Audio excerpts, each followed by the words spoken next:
folks, welcome back. My name is Cosi Belloso. I'm a physical therapist, amputee specialist, and the host of Cosi Talks. Now, in our previous video, we discussed the inflammatory phase of the healing process and how you can manage your limb volume during that time. Now let's move on to the next stage of healing, the proliferative phase. In this phase, your body is focused on tissue regeneration. New blood vessels and circulation begin to nourish the surgical site, helping close the wound and fill it with new tissue. This phase typically lasts several weeks.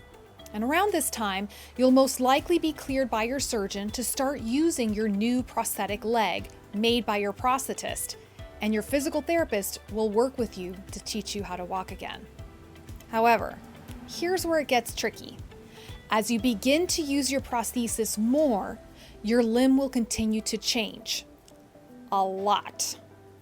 As you become more active, you may notice your limb shrinking significantly during the day while you're wearing your prosthesis.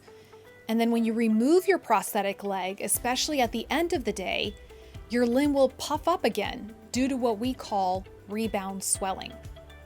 This roller coaster cycle of shrinking and swelling can continue for several months and sometimes even longer as your body continues to work through the proliferative phase of healing.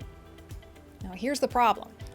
As your limb changes, it can throw off the fit of your prosthetic socket, leading to discomfort, pain, and even skin breakdown.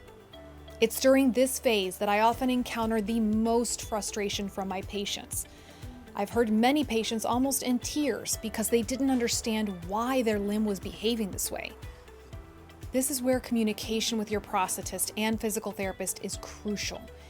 It's our job to teach you how to identify when the fit of your socket needs adjustment, and to help you understand that this may happen up to several times a day during this phase. So, how do you handle these changes in your limb? Here's how I guide my patients to be successful with managing their limb volume and socket fit during the proliferative phase. I always start off by explaining where the socket trim lines should be and how to don the different parts of their prosthetic leg, including their liner. I help my patients establish that perfect fit by showing them how to add or subtract the right amount of socks, or by having them adjust their socket.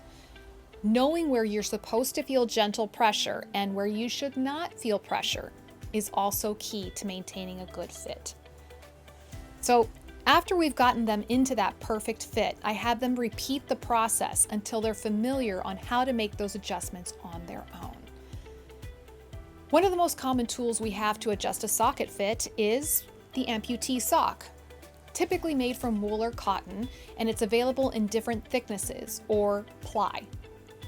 Prosthetic sock manufacturers will usually color code the socks according to their thickness. So by adding or removing socks, you can adjust the fit of your socket throughout the day. Now keep in mind, your prosthetist and physical therapist should be teaching you how many socks to add or remove based on your limb's changes. And it's important to understand that everyone is different with how much adjustment they need. Now, here's the thing with socks. They can make your socket feel hot, bulky, and unstable. As you start piling those socks on, the socket bulkiness can become a real problem. Not to mention, it's a hassle to have to keep adjusting your fit by taking your socket on and off to add those socks. So that's where my not-so-secret weapon comes into play: the RevoFit adjustable socket system. The RevoFit socket has been a game changer for my patients and viewers. With the on-the-fly adjustability, you can easily adjust the fit of your socket with just a simple turn of the click reel.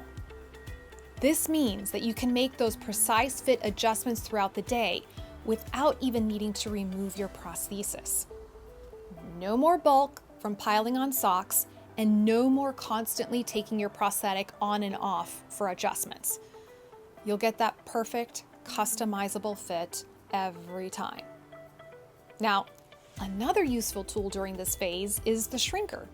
Many amputees will experience that rebound swelling when they remove their prosthesis, causing discomfort. A compression garment like the shrinker can help minimize or even prevent this swelling when you're not wearing your prosthetic leg. Many of my patients also says that it helps them sleep better at night. But just make sure you've been cleared by your surgeon before using the shrinker. Typically, that's once the surgical wound has closed and the sutures or staples have been removed. So, what happens after your limb finishes going through the proliferative phase of healing? Do you still experience these changes in limb volume? And if so, how do you manage that? Stay tuned for part 3 of this series, where I'll give you the final 101 on managing your limb volume as you continue through the healing process.